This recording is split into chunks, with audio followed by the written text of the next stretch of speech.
La vie est une lutte quand on ne connaît pas l'harmonie. Tout ici paraît comme un conflit. Les 5 éléments sont en conflit les uns avec les autres. Le feu n'aime pas l'eau, l'eau n'aime pas le feu, l'air n'aime pas le feu et vice-versa.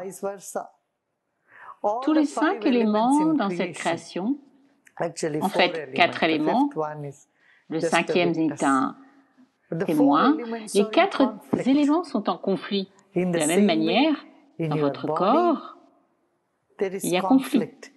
Dans le monde, il y a conflit. Dans la société, il y a conflit. Dans la famille, il y a conflit.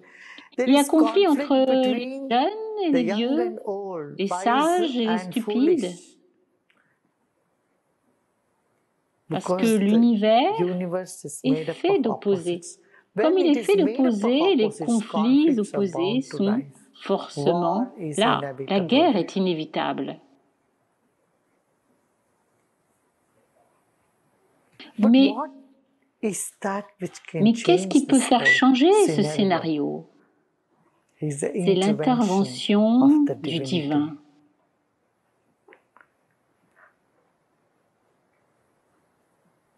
C'est le divin qui peut faire lever vos yeux sur le fait qu'il y a l'harmonie dans de la musique, de la beauté, toutes ces belles choses sur cette planète.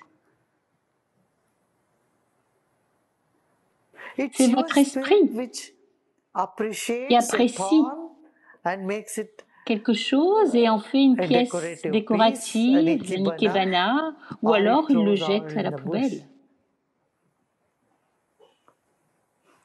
C'est votre perception qui change tout dans le monde.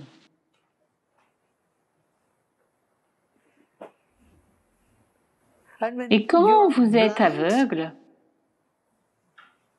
alors il n'y a pas d'harmonie. C'est ce qui est arrivé exactement au roi Dhritarashtra. Il était aveugle. Quand le roi est aveugle,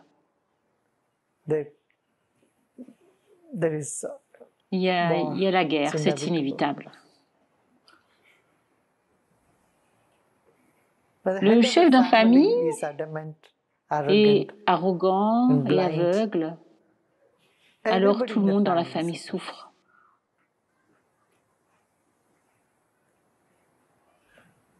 Lorsqu'un professeur, à la tête d'un département d'un collège ou d'une université, est stupide,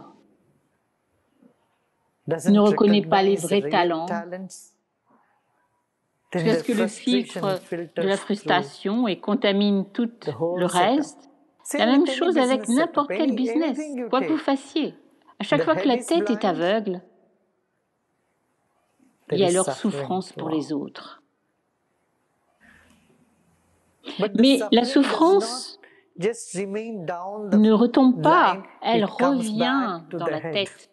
Et c'est exactement ce qui s'est passé dans la Mahabharata. La Gita est le noyau central de la Mahabharata. Le roi était aveugle. Il ne savait pas ce qui se passait. Et la Gita commence avec la question.